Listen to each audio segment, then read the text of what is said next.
First drive of the game, John Dutton hooking up with Damon Williams. 16 yards, Pater. Nevada, the nation's top-ranked offense, extra point block, but they're up 6-0. Second quarter, Nevada up 9-up. But Ball State's Leander Moore outside.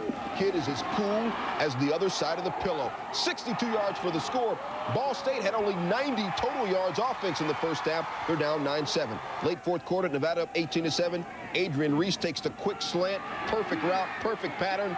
Does the rest by himself. 27 yards. Ball State two-point conversion good. They're down 18-15. Ball State going for the onside kick. Raphael Ball recovers it. It went.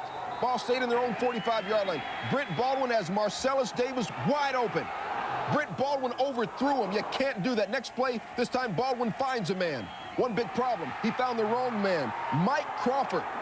Huge interception that sealed the game. Nevada wins it 18-15. Crawford also had naughty there, I believe. Game's opening kickoff. Cal's Delta O'Neal sets the tone. Delta likes to run, and it shows. 100 yards. That's an Aloha Bowl record. Touchdown. Cal missed the extra point, 6-0. They get the points later, don't worry. Navy, with all due respect, had a serious air force going here. The ball tipped by Pete DiStefano. Corey Shem makes the catch. A second look at some outstanding concentration. Navy up 7-6. Now it's 13-7 late in the first quarter. Navy down. McCoy, Chris McCoy finds Neil Plaskonos. McCoy, 1-yard touchdown run later would put up Navy 14-13. We're tied at 21 in the second quarter. O'Neal runs it from 31 yards out. Delta, touchdown. Cal, 28-21. Still in the second quarter. McCoy hooking up with Shem, who's looking for daylight. Tiptoeing all the way down to the 7-yard line. That set up a McCoy 2-yard touchdown run. We're tied at 28. We're still in the first half, so we have some more time to shoehorn in an extra score with the clock ticking down. Bobby Shaw, 20-yard touchdown. Cal up 35-28 at the half. Third quarter, fourth down for Navy. McCoy to Shem. One-handed catch for Shem. A second look at some more outstanding concentration. McCoy was picked off of the next play, though. Fourth quarter, Navy trailing by 10 with 8 minutes left. Backup quarterback Ben Fay comes in, and Fay finds Tim Canada. There's a man named Canada playing for the U.S. Naval Academy. Navy first and goal. Next play, Fay fakes the handoff. Fay takes it in. Navy trails 38-35. Cal trying to hold on with just a 3-point lead. 3 minutes left. Pat Barnes, the quarterback, scrambling, trying to make something happen. Something bad happens. Puts the ball on the turf. Navy football. Looking for the go-ahead score now are the middies. There's Corey Shem again. Takes it all the way down to just outside the 15-yard line. 2 plays later, it's Fay again, and Fay taking it in. All by himself, 10 yards. Navy up 42-38. And here's something he normally can't do, walking around Annapolis. Yes, indeed. Cal's last chance, 4th and 11 with 1 minute remaining. Barnes trying to make something happen again. This time he doesn't lose the football, he just gets sacked. And Charlie Weatherby, congratulations to him and Navy, winning the Aloha Bowl by the final of 42-38. Cal blows a 10-point fourth quarter lead as Navy wins its first bowl game since the 1970s. Big Ten rushing title. He goes 260 pounds, and he was in for a big night on Friday. But first quarter, it's the quarterback, Mike Samuel, with the bootleg. Watch him get a nice block and then cut it back, and he is gone. 7-0 Badgers, just like that. And then a tough break for Utah here. Their star running back, Christian Fumata Malafala here, has an ankle injury. He limps off, and then he falls down. And bad news is he would not return in this one. But this one would. Ron Dane, the big freshman here. Look at him cut it back and then go 40 yards for the touchdown. He had over 100 yards rushing in the first quarter alone. Utah tries to get it going. They go through the air most of the time thanks to their quarterback, Mike Fouch, but he has this pass tipped, and then it's picked off by Cyril Weems. Weems will cut it back right there and gone. 82 yards for the touchdown as Wisconsin up 21-3 at that point. They led 31-3 at the half, and Fouts and Utah can only look on as Ron Dane rushes for 246 yards and 3 touchdowns. You know, a little brawl in pregame warm-ups. They've been off for a couple of weeks, and they are ready to get it on. And first quarter, when the action finally got underway, Miami strikes first. Ryan Clement goes up top to Yatil Green, 70 yards. He's in for the touchdown. Canes lead 7-0. Later in the first quarter now, Virginia trying to get something going on the ground. Thomas Jones here takes the handoff and is actually hit hard. Look out, the ball squirms loose, and Tremaine Mack right there, Johnny on the spot, 79 yards, will scoop it up down the right sideline. Canes lead 14-zip. Second quarter now, Miami up 17-7. When the Virginia quarterback, Tim Sherman, back to pass for the Cavaliers. And look out. Tremaine Mack will step in front of this one, and he's going to go 42 yards for the second touchdown. Miami up 24-7 at the half. Third quarter now. Rafael Garcia trying to kick a 38-yard field goal for the Cavaliers. Oh, guess who blocks the kick? Tremaine Mack. This guy had quite a game. He scored twice on turnovers and blocked that kick, and to help Miami win its first bowl game in 5 years. But second Syracuse offensive play here. Malcolm Thomas takes the pitch from Donovan McNabb and scampers 58 yards to the 10-yard line. That leads to a Donovan McNabb touchdown. Second quarter, Houston now. Antoine Smith takes the pitch, and he puts on some moves, and he will romp 51 yards all the way down to the 3-yard line. That leads to a touchdown. Cuse by 3, but the Syracuse running game would point in the right direction. How about the reverse? Misdirection play here to Dion Maddox.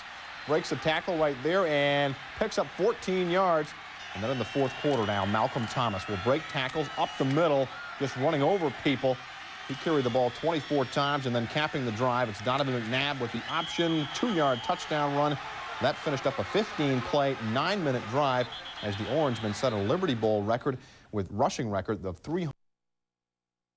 Tyler sacked by Trevor Price. Ball picked up by Harold Means. Back to the 10-yard line. One of 2 fumbles, or the only fumble actually for LSU. Tough defensive game. Nealon Green. Clemson takes the lead 7-0 in the first quarter. But back comes LSU in the second. Kevin Falk held to just 64 yards, but bowls his way in there from 3 yards out, capping a 7-play, 80-yard drive. Fourth quarter, after a 22-yard LSU field goal, Clemson's Matt Paget trying to tie. Just over a minute left. 52-yard attempt blocked by Arnold Miller. LSU holds on for the 10-7 win as they improved to 2-0 in bowl games under Jerry DiNardo, completing just their 5th 10-win season in school. Wearing all black helmets. In the first and 10 at the 33, Matt Sherman to Cedric Shaw. He busts a few tackles, and he would end up running down the sidelines to the end zone. Close, just shy. It sets up a 1-yard touchdown by Sherman. Iowa is up 6-zip. Then in the second, 3rd and 7 at the 20, Shaw breaking a few more tackles. And this time he does dance into the end zone. Tremendous run. 2-point conversion, good, 14-zip. Spike Dykes says, Byron Hanspard, everybody's going to remember what Shaw did in this game. Still in the second, Texas Tech, 2nd and 8. And this was Hanspard's best run of the game. Lethbridge hands it off to him. He does some shaking and baking of his own. He picked up 17 on the carry in the same drive, 4th and 2. He's taken down just shy of the first. Disbelief on the face of Zebby Lethbridge. Rodney Flyer takes the flyer into the end zone, and Iowa starts the celebration. They win 27-0 in what was surely an emotional game. 27. And he got another just like that from 12 out, around the corner and in. 14-0 the Huskies. So Koy Detmer, Colorado quarterback, going to work, drawing up plays, and here's a play that did work. Detmer looking for Ray Caruth.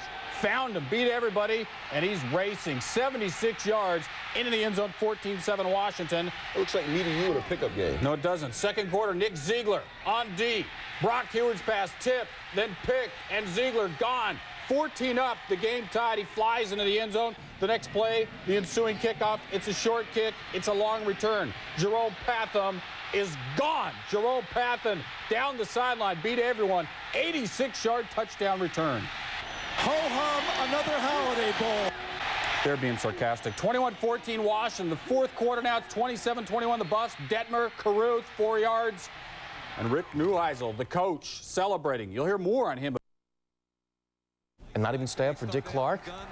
Nebraska favored by 16.5 over Virginia Tech. We highlight Jason Peter here because of the spectacular play as Jim Druckenmiller eludes, then dumps it off. Peter loses his helmet trying to chase down Ken Oxendine. There is Peter. And you can get hurt doing that, diving into the pile. Crazy play. Jason Peters, second quarter. It's Peter again. Druckenmiller trying the option, fumbles, and it's Peter this time. He takes his helmet and the football, 31 yards for the touchdown, 17-7 Huskers. But here come the Hokies. Druckenmiller to the end zone. Sean Scales wrestles it away from Octavius McFarland. Great catch. Hokies down 17-14 at the half. Second half. It's the Huskers in their running game. Damon Benning exploding up the middle, 33 yards, 24-14 Nebraska. The Hokies refuse to die. Here comes the blitz. Druckenmiller hits Cornelius White. Great read, 34-yard touchdown. Ref, we scored! 24-21, Hokies still trail, but again, stopping Nebraska virtually impossible as Benning shows the great balance, keeping himself and the football off the ground on a 6-yard run up the middle. And that is it for Va-Tech. Nebraska seals the deal with a huge second half, 41-21. Nebraska scoring Auburn. First quarter, here is Damian Craig going deep to Tyrone Goodson. Auburn up 10-0. With Auburn up 20-7. Fourth down and 5 yards to go. Forget about a field goal. Craig eluding the rush and down the sideline where there is nobody waiting for him except the end zone. Auburn would lead by as many as 25 points, but never count out Army. They're trained to do this. Come back. Ronnie Makeda looking for Rod Richardson. Splits the defense. 30-yard score. Suddenly, a two-point play makes it 32-29. Here comes the onside kick. It's trench warfare, and Army's good at it. They recover. Terry Bowden wondering what is going on here. We've seen a big lead frittered away. Makeda hits Bobby Williams down to the 12. Army thinking victory. But with 33 seconds left, it's third down, not fourth down, third down. They try to kick the field goal and miss. Trying to force overtime, Joseph Parker from 27 yards. He had made 17 straight. To me. First quarter, Todd Schultz slips, throws, no, he threw, and the receiver slipped. Josh Madsen picks it off, and then, just to make it interesting, laterals to Leroy Pruitt, whom he can now block for. A 79-yard touchdown play. Stanford is up 7-zip, and Schultz was 8 of 21 along with that interception. Second quarter, Stanford at its own 47. Chad Hutchinson, air ball. Damon Dunn, 44 yards. Setting up John Ritchie's 8-yard score, 14-0 Stanford, 24-0 in the third. Dunn on a reverse. They're not done. Cardinal 31-0. They're not going to get them. It is the Michigan State voyeur defense. Coach Willingham gets the shower. Stanford 38, Michigan State just watching. Hutchinson ends with 226 yards.